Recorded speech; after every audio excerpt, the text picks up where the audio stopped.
ಗೀತಾ ಸಿದ್ದಿ. Actually ನಾನು ಬಂದುಬಿಟ್ಟು ರಂಗಭೂಮಿ ನಟಿ, ನೀನಾಸಂ ಪಾಸ್ಔಟು.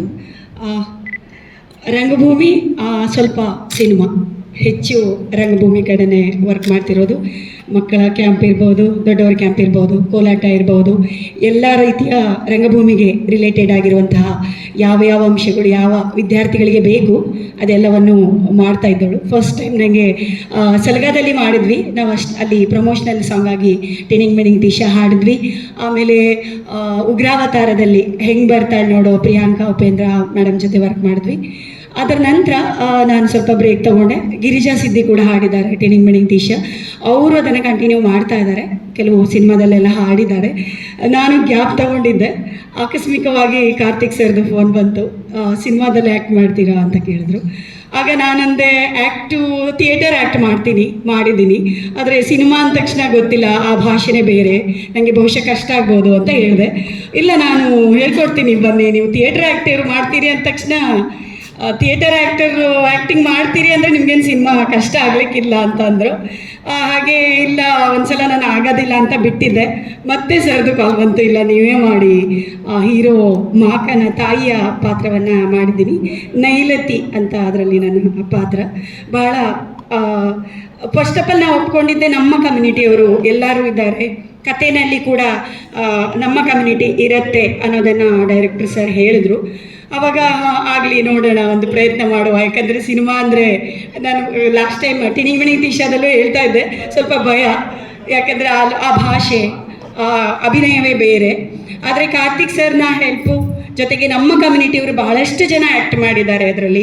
ನಮ್ಮ ಕಮ್ಯುನಿಟಿ ರಿಲೇಟೆಡ್ ಆಗಿರೋ ಸ್ಟೋರಿ ಇದೆ. ಆ ಸೆಟ್ ಕೂಡ ಎಲ್ಲೋ ನಾನು 80ಸಲ್ಲಿ ನಮ್ಮ ಕಮ್ಯುನಿಟಿಗೆ ಹೋಗಿ ನಾನು, ಯಾಕಂದರೆ ನೋಡಿಲ್ಲ ನಮ್ಮ 80ಸಲ್ಲೆಲ್ಲ ನಮ್ಮ ಕಮ್ಯುನಿಟಿ ಹೇಗಿತ್ತು ಅಂತ ನೋಡಿಲ್ಲ. ಆದರೆ ಆ ಸೆಟ್ಟೆಲ್ಲ ಹಾಕಿದ್ರಲ್ಲ, ಸೆಟ್ಟು ಒಳಗಡೆ ಇರುವಂಥ ಸೆಟ್ಗಳು, ಒಳಗಡೆ ಇರುವಂಥ ಪ್ರಾಪರ್ಟೀಸು, ಆ ಓಲೆ, ಅದು ಇದು ಎಲ್ಲ ವೆರೈಟೀಸ್ ಆಫ್ ಸಿದ್ದಿ ಕಮ್ಯುನಿಟಿನ ತೋರಿಸಿದ್ದು ನನಗೆ ಖುಷಿ ಆಯಿತು. ಅಷ್ಟೇ ಈ ಸಿನಿಮಾವನ್ನು ಶುರು ಮಾಡ್ತಾ ಇದೊಂದು ಜೀವನ ಅಂತ ಅನ್ಸಕ್ಕೆ ಶುರುವಾಯಿತು. ಬಟ್ ಈ ಕ್ಷಣದಲ್ಲಿ ಇದು ನಂಗೆ ತುಂಬ ಭಾವನಾತ್ಮಕವಾದ ಕ್ಷಣ. ಈಗಿದ್ದು ನನಗೆ ಕನಸು, ಜೀವನ ಇದೆಲ್ಲಕ್ಕೂ ಮೀರೊಂದು ಅನುಭವ ಅಂತ ಅನ್ನಿಸ್ತಾ ಇದೆ. ಆ್ಯಂಡ್ ಈ ಅನುಭವ ಪ್ರೇಕ್ಷಕರಿಗೂ ಕೂಡ ಆಗತ್ತೆ ಅನ್ನೋ ನಂಬಿಕೆ ನನಗಿದೆ. ಯಾಕಂದರೆ ದೇವಸಸ್ಯ ಸಿನಿಮಾ ಬರೀ ಒಂದು ಕಥೆ ಅಲ್ಲ, ಪಾತ್ರಗಳ ಸಮೂಹ ಅಲ್ಲ, ಅದೊಂದು ಅನುಭವ. ಹಾಗೆಯೇ ಒಂದು ಹೊಸ ಕಥೆ, ಹೊಸ ಜಗತ್ತು, ಹೊಸ ವ್ಯಕ್ತಿಗಳು, ಕ್ಯಾರೆಕ್ಟರ್ಗಳು ಇರ್ತಕ್ಕಂತಹ ಒಂದು ಕಥೆ ಇದು. ನಾನು ಮೊದಲು ಒಂದು ಸತಿ ಹೇಳ್ದಂಗೆ ಉತ್ತರ ಕನ್ನಡ ಜಿಲ್ಲೆಯಲ್ಲಿ ಮಲೆನಾಡು ಇದೆ, ಬಯಲುಸೀಮೆನೂ ಇದೆ, ಕರಾವಳಿನೂ ಇದೆ, ಇಡೀ ದೇಶದಲ್ಲೇ ಜಾಸ್ತಿ ಕಾಡಿರುವಂತಕ್ಕಂಥ ಜಿಲ್ಲೆ ಅದು. ಅಂಥ ಜಿಲ್ಲೆಯಿಂದ ಆ ಜಿಲ್ಲೆಯ ಒಳಗೆ ಅಂಥದ್ದು ಸಾಕಷ್ಟು ಕಥೆಗಳಿವೆ. ಅಂಥತ್ತ ಒಂದು ಕಥೆ ಇದೆ. ಸೊ ಈ ಕಥೆಯನ್ನು ಶುರು ಮಾಡುವಾಗ ಒಂದು ಎಳೆ ಇತ್ತು. ಆ ಎಳೆ ಇದ್ದಾಗ ಒಬ್ಬ ಸಿದ್ಧಿ ಹುಡುಗ ಅನ್ನೋದು ತಲೆಯಲ್ಲಿತ್ತು. ಆ ಕಥೆ ಡೆವಲಪ್ ಆಗಬೇಕು ಅಂದಾಗ ಒಂದು ತಂಡ ಬೇಕಾಗುತ್ತೆ. ಆ ತಂಡಕ್ಕೆ ಮೊದಲನೇದಾಗಿ ರಂಜಿತ್ ಸೇರ್ಕೋತಾರೆ, ಆಮೇಲೆ ಪ್ರವೀಣ್ ಸೇರ್ಕೋತಾರೆ, ಆಮೇಲೆ ಪುನಃ ಹರ್ಷ ಸೇರ್ಕೋತಾರೆ, ಪ್ರವೀಣ್ ಸೇರ್ಕೋತಾರೆ, ಆಮೇಲೆ ಅಭಿ, ಪ್ರಸನ್ನ, ಪೂರ್ಣ, ಹೀಗೆ ನನ್ನೊಂದು ದೊಡ್ಡ ಟೀಮ್ ಇದೆ. ಒಂದು ಪರಿಶ್ರಮದಿಂದ ಆಗಿರ್ತಕ್ಕಂಥ ಕಥೆ ಇದು. ನಾವು ಕಥೆಗೆ ಹೆಚ್ಚು ಕಮ್ಮಿ 1.5 ವರ್ಷ ಸ್ಪೆಂಡ್ ಮಾಡಿದ್ದೀವಿ. ಯಾಕೆಂದರೆ ನಮ್ಮ ಒಂದು 46-47 ವರ್ಷನ ಸ್ಕ್ರೀನ್ ಪ್ಲೇ ಬರೆದಿದ್ದೀವಿ. ಇದಕ್ಕೆ ಸಮಾಧಾನ ಆಗುವವರೆಗೂ ಅದನ್ನು ಬಿಟ್ಟಿಲ್ಲ. ಆ್ಯಂಡ್ ಈ ಕಥೆ ಆಗುವಾಗ ಕೂಡ ಅಷ್ಟೇ, ಪ್ರೊಡ್ಯೂಸರ್ ಕೂಡ ಅಷ್ಟೇ ಇನ್ವಾಲ್ವ್ ಆಗ್ತಿದ್ರು. ಅವರಿಗೂ ಅವ್ರು ಮೊದಲೇ ಹೇಳ್ದಂಗೆ ನಾವು ಚಿಕ್ಕ ವಯಸ್ಸಿಂದ ಒಟ್ಟಿಗೆ ಬೆಳೆದವರು, ನಾವು ಸಿನಿಮಾ ಒಟ್ಟಿಗೆ ನೋಡಿದವರು. ಹಾಗೆ ಈಗ ಒಟ್ಟಿಗೆ ಸಿನಿಮಾ ಮಾಡ್ತಾ ಇದ್ದೀವಿ ಅನ್ನೋದು ಕೂಡ ತುಂಬ ಅಚ್ಚರಿ ಅನ್ನುವಂಥ ವಿಷಯನೂ ಹೌದು, ಅಷ್ಟೇ ಹೆಮ್ಮೆ ವಿಷಯನೂ ಹೌದು ನನಗೆ. ಆ್ಯಂಡ್ ಒಂದು ಕನಸು ಶುರುವಾದಾಗ ನನ್ನ ಕನಸಾಗಿರುತ್ತೆ, ಅದು ನನ್ನ ಜೊತೆ ಒಂದು ತಂಡ ಅಂತ ಬಂದಾಗ ಅದು ಎಲ್ಲರ ಕನಸು ಆಗುತ್ತೆ. ಎಲ್ಲರ ಕನಸು, ಎಲ್ಲರ ಶ್ರಮ, ಎಲ್ಲರ ಅಭಿಪ್ರಾಯಗಳನ್ನ ಒಟ್ಟುಗೂಡಿಸ್ಕೊಂಡು ಹೋಗೋದು ನಿಜವಾಗೂ ಒಂದು ದೊಡ್ಡ ಸವಾಲು. ಮೊದಲನೇ ಸವಾಲೇ ನಮಗೆ ನಮ್ಮ ನಾಯಕ ನಟ. ಕಥೆಯಲ್ಲಿ ಎಳೆಯಲ್ಲಿ ಇದ್ದಿದ್ದು ಒಬ್ಬ ಸಿದ್ಧಿ ಹುಡುಗ ಅಂತ. ಹಾಗಾದ್ರೆ ಯಾರು ನಾಯಕ ಮಾಡಬೇಕು? ಕಥೆ ಶುರುವಾಗೋಕ್ಕಿಂತ ಮುಂಚೆ ನನಗೆ ನನ್ನ ತಲೆಯಲ್ಲಿದ್ದ ಹುಡುಗ ಸಿಕ್ಕಿದ್ದ, ಕೃಷ್ಣಣ್ಣ ಅಂತ ನನ್ನ ಅಣ್ಣ. ಅವ್ರ ಮನೇಲಿ ಅವ್ರ ಜೊತೆ ಟ್ರ್ಯಾಕ್ಟರ್ ಓಡಿಸ್ಕೊಂಡಿದ್ದ ಹುಡುಗ ಸೆಲ್ವಿನ್. ಅವನನ್ನು ಅವತ್ತೊಂದಿನ ಭೇಟಿ ಮಾಡಿದಾಗ ನನ್ನ ತಲೆಯಲ್ಲಿದ್ದ ಪಾತ್ರ ಅವನಲ್ಲಿ ಕಾಣಿಸ್ತು. ಅವ್ನಿಗೆ ಹೇಳಿದ್ದೆ, ನಿನ್ನ ಹೀರೋ ಮಾಡ್ತೀನಿ. ಅವ್ನು ನಕ್ಕಿದ್ದ. ಇವರೇನು ಈ ಥರ ಮಾತಾಡ್ತಾರೆ, ಈಗ ನಾನು ಹೀರೋ ಮಾಡ್ತಾರಂತೆ ಅಂತ ನಕ್ಕಿದ್ದ. ನಾನು ನಕ್ಕದಾಗಲೇ ಹೇಳಿದ್ದೆ, ಈಗ ನಗ್ತಿದ್ಯಾ, ಮುಂದೊಂದು ದಿವಸ ಈ ನಗು ಬೇರೆ ಥರ ಇರುತ್ತೆ, ಖಂಡಿತ ಮಾಡ್ತೀನಿ ಅಂತ. ಆ್ಯಂಡ್ ಖಂಡಿತ ನಮ್ಮ ಗುರುಗಳ ಆಶೀರ್ವಾದ ಇವತ್ತು ಅದು ಆಗಿದೆ ಅಂತ ಹೇಳಕ್ಕೆ ಇಷ್ಟಪಡ್ತೀನಿ. ಯಾರನ್ನು ಬೇಕಾದರೂ ಆ್ಯಕ್ಟ್ರು ಮಾಡ್ತೀನಿ ಅಂತ ಹೇಳ್ಬೋದು, ನಟನ ಮಾಡ್ತೀನಿ ಅಂತ ಹೇಳ್ಬೋದು. ಆದರೆ ನೋಡಿದವ್ರಿಗೆ ಆತ ನಟ ಅಲ್ಲವೇ ಅಲ್ಲ ಅಂತ ಅನ್ಸ್ಬಿಟ್ರೆ, ಬಟ್ ಅಲ್ಲೇ ಆಗಿದೆ ಒಂದು ದೊಡ್ಡ ಸವಾಲು, ದೊಡ್ಡ ಪ್ರಕ್ರಿಯೆ. ಆಹನ್ ಅವರು ಕೂಡ ಆ ಪ್ರಕ್ರಿಯೆಯಲ್ಲಿ ತುಂಬ ದೊಡ್ಡ ಪಾತ್ರ ವಹಿಸಿದ್ದಾರೆ. ಇವರು ಥಿಯೇಟರ್ ಆರ್ಟಿಸ್ಟು ಆ್ಯಂಡ್ ಮಾಕನನ್ನು ಟ್ರೈನ್ ಮಾಡುವಲ್ಲಿ ಪ್ರವೀಣ್, ರಂಜಿತ್ ಹಾಗೆ ನಮ್ಮ ರೈಟಿಂಗ್ ಟೀಮಿಂದ ಅವ್ರು ಎಷ್ಟು ಶ್ರಮ ಪಟ್ಟರೋ ಅಷ್ಟೇ ಶ್ರಮವನ್ನು ಆಹನ್ ಕೂಡ ಹಾಕಿದ್ದಾರೆ. ಸೊ ಪ್ರತಿಯೊಂದು ಆತನಿಗೆ ಓದಕ್ಕೆ ಕೊಟ್ವಿ, ಬರೀಲಿಕ್ಕೆ ಕೊಟ್ವಿ, ಅದು ಗೊತ್ತಿರಲಿಲ್ಲ. ಜನರನ್ನು ಅಬ್ಸರ್ವ್ ಮಾಡ್ಲಿಕ್ಕೆ ಹೇಳಿದ್ವಿ, ಯಾರ್ಯಾರು ಯಾವ್ಯಾವ ರೀತಿ ಆ್ಯಕ್ಟ್ ಮಾಡ್ತಾರೆ, ಏನು ಮಾಡ್ತಾರೆ ನೋಡೋಕೆ ಹೇಳಿದ್ವಿ. ಆ್ಯಂಡ್ ಇದನ್ನೆಲ್ಲ ಯಾಕೆ ಹೇಳ್ತಿದ್ದೀನಿ ಅಂದರೆ, ನೀವು ಮುಂದೆ ಚಿತ್ರ ನೋಡಿದಾಗ ಖಂಡಿತ ಅನಿಸುತ್ತೆ ಇವನು ನಿಜವಾಗೂ ಟ್ರೆಂಡ್ ಆಗಿರೋ ವ್ಯಕ್ತಿ, ನಿಜವಾಗೂ ನಟನೆ ಅಂತ ಅನಿಸುತ್ತೆ. ಆತ ಬರೀ ಹೀರೋ ಆಗೋ ಲೀಡ್ ಆಗೋ ಕಾಣಿಸ್ಕೋತಿಲ್ಲ, ಒಬ್ಬ ಕಲಾವಿದನಾಗೆ ಖಂಡಿತ ಕಾಣಿಸ್ಕೋತಾನೆ. ಅದ್ರ ಜೊತೆ ಹೌದು ಸರ್, ಒಟ್ಟು ಇದು ನಾನು ಕಥೆ ಬಗ್ಗೆ ತುಂಬ ಹೇಳೋಕ್ಕೆ ಇಷ್ಟಪಡಲ್ಲ. 3 ಊರಿನ ಕಥೆ ಅಂತ ಅಂದ್ಕೊಂಡ್ರೆ ಅದರಲ್ಲಿ ಒಂದು ಪೂರ್ತಿ ಊರು ಸಿದ್ಧಿ ಊರೇ ಆಗಿರುತ್ತೆ. ಆ್ಯಂಡ್ ಆ ಸಿದ್ಧಿ ಊರನ್ನು ನಾವು ಕಥೆ ಪ್ರಕಾರ ಕಟ್ಟೋದು ಕೂಡ ನಮ್ಗೆ ಅಷ್ಟೇ ಕಷ್ಟ ಇತ್ತು. ಯಾಕಂದರೆ ಇವತ್ತು ನಾವು 95ನೇ ಇಸ್ವಿ ಕಾಲದ ಕಥೆಯನ್ನು ಮಾಡ್ತಾ ಇದ್ದೀವಿ. ಎಲ್ಲೇ ನಾವು ಹೆಚ್ಚು ಕಮ್ಮಿ ಒಂದು 2 ತಿಂಗಳ ಆ ಜಾಗಕ್ಕೋಸ್ಕರ ಹುಡುಕಿದ್ದೀವಿ, ಬಟ್ ಎಲ್ಲೂ ಇಲ್ಲ, ಆ ಥರದ್ದು ಒಂದು ಊರಿಲ್ಲ. ಖಂಡಿತ ಬದಲಾಗಿರುತ್ತೆ ಕಾಲಮಾನಕ್ಕೆ ಸಂಬಂಧಪಟ್ಟಂಗೆ. ಬಟ್ ನಮಗೆ ಅದು ಬೇಕು ಅಂದಾಗ ಏನು ಮಾಡಬೇಕು ಅಂತ ಗೊತ್ತಾಗದೆ ಇಡೀ ಊರನ್ನು ಸೆಟ್ ಹಾಕಿದ್ದೀವಿ ಸರ್. ಬಾಳೂರು ಅಂತ ಕಾನ್ಸೂರ್ ಹತ್ರ ಒಂದು ಊರಾಗುತ್ತೆ ಶಿರ್ಸಿ ಪಕ್ಕ. ಇಡೀ ಊರನ್ನು ನಾವು ಸೆಟ್ ಮೂಲಕ ಸೃಷ್ಟಿ ಮಾಡಿದ್ವಿ, ಒಂದು ಹಳೆ ಪಕ್ಕ ಒಂದು ಮಾಲ್ಕಿ ಜಾಗದಲ್ಲಿ. ನಕ್ಕಿದ್ದು ಅಂತಕ್ಕಂದರೆ ಫಸ್ಟ್ ಟೈಮ್ ನಮ್ಗೆ ಹೇಳಿದ್ರು ಅವರು ಸಿನಿಮಾ ಮಾಡ್ತಾ ಇದ್ದೆ, ಹೀರೋ ಮಾಡ್ತೆ ಅಂತ ಹೇಳಿದ್ರು. ನಾನು ಅವತ್ತು ಅಡಿಕೆ ಚೀಲ ಹೊತ್ತಿದ್ದೆ, ಅಂದರೆ ಮಳೆ ಬರೋ ಸಂದರ್ಭ ಇತ್ತಲ್ಲ, ಆವಾಗ ಸಿಕ್ಕಾಪಟ್ಟಿ ಬೆವರಲ್ಲೇ ಇದ್ದೆ. ಬೆವರು ಮತ್ತು ಫುಲ್ ಬ್ಲ್ಯಾಕ್ ಆಗಿದ್ದೆ. ಆ ದಿನ ಹೀರೋ ಮಾಡ್ತೆ ಅಂದಾಗ ನಂಗೆ ಹೀರೋ ಎಲ್ಲ ಮಾಡೋದು ಬೇಡ, ಅವರು ಒಂದು ಕಾರ್ ತೊಗೊಂಡ್ಬಂದಿದ್ದು ಹೊಸದು, ಅದಕ್ಕೆ ಡ್ರೈವರ್ ಬೇಕಾದ್ರೆ ಇಟ್ಕೊಳ್ಳಿ ಅಂದಿದ್ದೆ ನಾನು. ಅಂದರೆ ಡ್ರೈವಿಂಗ್ ಅಂತ ಫುಲ್ ಹುಚ್ಚು. ಆಮೇಲೆ ಒಂದು 6 ತಿಂಗಳು ಬಿಟ್ಟು ಹೇಳಿದ್ರು ಬಾ ಕಲಿಸ್ತೆ ಅಂತ. ಆಮೇಲೆ ನನಗೆ ಇಷ್ಟ ಇಲ್ಲಾಗಿತ್ತು ಅಷ್ಟು ಸಿನಿಮಾದ ಬಗ್ಗೆ, ಏನೂ ಗೊತ್ತಿರಲಿಲ್ಲ. ಖಾಲಿ ಸಿನಿಮಾ ನೋಡ್ತಿದ್ದೆ ಅಷ್ಟೇ, ನೋಡ್ತಿದ್ದೆ. ಏನು ಅಷ್ಟು ಇದಿಲ್ಲಾಗಿತ್ತು, ಟಚ್ ಇಲ್ಲಾಗಿತ್ತು ಸಿನಿಮಾದ ಬಗ್ಗೆ. ಆಮೇಲೆ ಬೆಂಗಳೂರಿಗೆ ಕರ್ಕೊಂಡ್ಬಂದು ಒಂದು 2 ವರ್ಷ ಟ್ರೈನಿಂಗ್ ಕೊಟ್ಟರು. ಕನ್ನಡ ಸರಿ ಮಾತಾಡ್ಲಿಕ್ಕೆ ಬರ್ತಿರಲಿಲ್ಲ. ಅಂದರೆ ನಮ್ಮ ಹಳೆಯಾಳದಲ್ಲಿ ಸ್ವಲ್ಪ ಕನ್ನಡ ಕಡಿಮೆ ನಮ್ಮದು.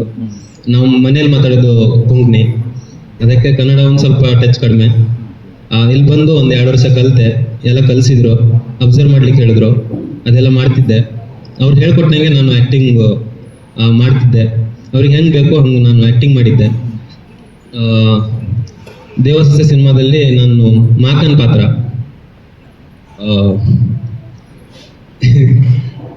ಇದು ನಂದು ಫಸ್ಟ್ ಸ್ಟೇಜು. ಅಂದರೆ ಸ್ಕೂಲಲ್ಲೂ ಒಂದು ಕಡೆನೂ ನಾನು ಸ್ಟೇಜ್ ಹತ್ತಿರಲಿಲ್ಲ. ಈಗ ಹತ್ತಾಗ ಎಲ್ಲರೂ ನೋಡಿ ಸ್ವಲ್ಪ ಭಯ ಆಗ್ತಾ ಇದೆ. ಭಯ ಪಡೋಂಥದ್ದೇನಿಲ್ಲ, ಯಾಕೆ ಭಯ ಪಡ್ತೇನೆ? ಇದು ಟ್ರೈನಿಂಗು ಹೇಗೆ ಸಿನಿಮಾಗಳು ನೋಡ್ತಿದ್ರಾ ಅಥವಾ ಇವರೇ ನಿಮ್ಗೆ ಹೇಳ್ಕೊಡ್ತಿದ್ರಾ? ಬೇರೆ ಬೇರೆ ಸಿನಿಮಾಗಳು ಯಾವ್ದಾರ ನೋಡಿದ್ದೆ, ಏನಾದ್ರು ಅನುಭವ ಆಗಿದೆ? ಇಲ್ಲ, ಸಿಚುವೇಶನ್ಗಳು ಒಂದು ಸ್ವಲ್ಪ ಹೇಳ್ತಿದ್ರು, ಹಿಂಗೆ ಮಾಡೋದು ಹಂಗೆ ಮಾಡೋದು. ಬಟ್ ಎಲ್ಲ ಟ್ರೈನಿಂಗ್ ಅಂದರೆ ಅವರು ಫಸ್ಟ್ ಟೈಮ್ ಹೇಳ್ಕೊಟ್ಟಿದ್ದು ನನಗೆ. ನಾನು ಫಸ್ಟ್ ಟೈಮ್ ಮಾಡಿದ್ದೆಲ್ಲ ಸಿನಿಮಾನು ಫಸ್ಟ್ ಟೈಮ್ ನನಗೆ. ಅಂದರೆ ಸಿನಿಮಾ ಜಾಸ್ತಿ ನೋಡಲಿಲ್ಲ, ನಾನು ಕಲ್ತ್ಕೊಂಡಿದ್ದಷ್ಟೇ. ನಿಮ್ಮ ಮನೇಲಿ ಏನು ಹೇಳಿಲ್ವಾ ಸಿನಿಮಾ ಹೀರೋ ಆಗ್ತೀನಿ ಅಂದಾಗ? ಮನೆಯಲ್ಲಿ ಅಪ್ಪ ಅಮ್ಮಂಗೆ ತುಂಬ ಖುಷಿ ಇದೆ ನಾನು ಸಿನಿಮಾ ಮಾಡ್ತಿದ್ದೆ ಅಂತ. ಹೀರೋ ಫಸ್ಟ್ ಟೈಮು ಸಿದ್ಧಿ ಜನಾಂಗದಲ್ಲಿ ಹೀರೋ ಫಸ್ಟ್ ಟೈಮು ನಾನಾಗಿದ್ದು. ಎಲ್ರಿಗೂ ಫಸ್ಟ್ ಟೈಮ್ ಬೆಂಗಳೂರು ಬಂದಾಗ ಎಲ್ಲರೂ ಹೇಳ್ತಿದ್ರು, ಇಂಗ್ಲೀಷಲ್ಲಿ ಮಾತಾಡ್ತಿದ್ರು, ವಾಟ್ ಈಸ್ ಯುವರ್ ನೇಮ್ ಅಂತ. ನನಗೆ ಇಂಗ್ಲೀಷ್ ಅಂದ್ರೆ ಗೊತ್ತಿಲ್ಲ. ಸೊ ನಾನು ಹೇಳ್ತಿದ್ದೆ, ಕನ್ನಡದಲ್ಲಿ ಮಾತಾಡ್ರಿ, ಕನ್ನಡ ಬರುತ್ತೆ, ಇಂಗ್ಲೀಷಲ್ಲಿ ಮಾತಾಡಬೇಡಿ ಅಂತಿದ್ದೆ. ಅವಾಗ ಹಿಂಗೆ ಕನ್ನಡ ಬರುತ್ತಾ ಅಂತ ಕೇಳ್ತಿದ್ರು. ಹಾಂ, ಕನ್ನಡದವರೇ, ಉತ್ತರ ಕನ್ನಡ ನಮ್ಮ ಜಿಲ್ಲೆ, ಹಳೆಯದವನು ಅಂತ ಹೇಳ್ತಿದ್ದೆ. ಆವಾಗ ಹೌದಾ ಹಿಂಗೆ ಮುಂದೆ ಉರಿತಾ ಇತ್ತು. ಈಗ ಸದ್ಯಕ್ಕೆ 4 ದಿನ ಆಯಿತು ಬಂದು ಇದು ಬೆಂಗಳೂರಿಗೆ ಶೂಟಿಂಗ್ಗೆ. ಅವಾಗಲೂ ಹಂಗೆ ಕೇಳ್ತಿದ್ರು, ಕನ್ನಡ ಬರುತ್ತೆ ನಿಮಗೆ ಅಂತ. ಹಾಂ, ಕನ್ನಡ ಬಿಟ್ಟರೆ ಬೇರೆ ಭಾಷೆ ಯಾವಾಗ ಬರಲ್ಲ ಆಗ್ತಿದ್ದೆ ನಾನು. ನೀವೇನಾದ್ರು ಹಾಡಿದ್ದೀರಾ? ನಿಮ್ಮ ಜನಾಂಗದ ಹಾಡುಗಳಿರುತ್ತಲ್ಲ, ಸಿದ್ಧಿ ಜನಾಂಗದ ಹಾಡನ್ಯಾದ್ರು ಹಾಡಿದ್ದೀರಾ ಸಿನಿಮಾದಲ್ಲಿ? ಇಲ್ಲ. ಈಗ ಸಿನಿಮಾ ಹೀರೋ ಆಗ್ಬಿಡ್ತೀರಾ, ನೆಕ್ಸ್ಟ್ ಮುಂದಿಂದೇನು? ಸಿನಿಮಾ ಕಂಟಿನ್ಯೂ ಮಾಡ್ತೀರಾ ಇಲ್ಲ ಡ್ರೈವರ್ ಆಗ್ಬಿಡ್ತೀರಾ ಮತ್ತೆ ಅಂತ? ಸಿನಿಮಾ ಕಂಟಿನ್ಯೂ ಮಾಡ್ಬೇಕಂತ ಅನ್ಕೊಂಡಿದ್ದೀನಿ. ಒಬ್ಬರು ಎಲ್ಲಾದ್ರೂ ಸಿಕ್ಕರೆ ಮಾಡ್ಬೋದು ಚಾನ್ಸ್. ಯಾಕಂದರೆ ಮೇಯ್ನ್ ಆ ಸ್ಟ್ರೀಮ್ ನೋಡಬೇಕು. ಇದೇನೋ ಇವತ್ತು ಬಂದಿದ್ದೀರಿ, ಒಂದಿನ ಸಿನಿಮಾ ಅವ್ರಿಗೆ ಮಾಡಿಸ್ಕೊಂಡ್ರು ಆಯಿತು, ನೆಕ್ಸ್ಟ್ ಆಪ್ಷನ್ನು ಸಿಗಬೇಕಲ್ಲ. ಸರ್, ಈ ವಿಷಯ ಬಂದಿದ್ದಕ್ಕೆ ಅವನ ಬಗ್ಗೆ ಒಂದು ಮಾತು ಹೇಳ್ತೀನಿ. ಅವನು ಎಷ್ಟು ಸಹಜವಾದ ವ್ಯಕ್ತಿ ಅಂದರೆ ತುಂಬ ಯಾವುದನ್ನ ಬಗ್ಗೆ ಯೋಚನೆ ಮಾಡಲ್ಲ ಸರ್.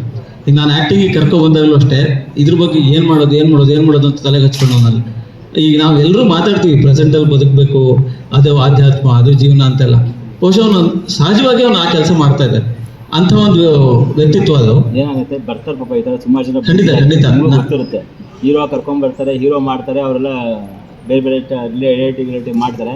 ಲೈಫಲ್ಲಿ ಕೊನೆಗೆ ಅವ್ರಿಗೆ ಜಿಗುಪ್ಸಾಗಿ ಅನಾಹುತಗಳಾಗ್ಬಿಡ್ತಾರೆ. ಖಂಡಿತ, ಖಂಡಿತ ಸರ್. ಅಂದ್ರೆ ಅವ್ರಿಗೆ ಲೈಫಿಗೆ ತೊಂದರೆ ಆಗುತ್ತೆ. ಹೌದು, ಸಡನ್ ಆಗಿ ಫೇಮ್ ಸಿಕ್ಕಾಗ ಆ ಥರದ್ದು ಒಂದಷ್ಟು ಸಮಸ್ಯೆಗಳಾಗುವಂಥ ಸಾಧ್ಯತೆ ಖಂಡಿತ ಇದೆ. ನಾವು ಅದನ್ನ ಕೆಲವು ಉದಾಹರಣೆಗಳು ಕೂಡ ನಾವು ನೋಡಿದ್ದೀವಿ. ಅವ್ರಿಗೊಂದು ಮನವರಿಕೆ ಮಾಡಿ. ಹೌದು, ಇಲ್ಲ ಈ ತುಂಬಾ ಮೊದಲಿಂದನೂ ತುಂಬ ಪ್ರಾಕ್ಟಿಕಲ್ ಆಗಿ ನಾವು ವಿಚಾರಗಳನ್ನು ಹೇಳ್ಕೊಂಡು ಮಾಡ್ಕೊಂಡು ಸಿನಿಮಾ ಹೇಗಿರುತ್ತೆ, ಹೇಗೆ ಆಗ್ಬೋದು, ಏನಾಗ್ಬೋದು ಎಲ್ಲದನ್ನು ಪ್ರತಿ ತಂಡ ಕೂಡ ಅಷ್ಟೇ. ಈಗ ಈ ವಿಚಾರದಲ್ಲಿ ಹೇಳ್ಬೇಕು, ಪ್ರೊಡ್ಯೂಸರ್ ಫಸ್ಟ್ ನಾರ್ಮಲಿ ನಾನು ಇಷ್ಟ ಆಗ್ತೀನಿ, ಎಷ್ಟು ಬರುತ್ತೆ ಅಂತ ಕೇಳುವಂಥ ವಾಡಿಕೆ ಇದೆ.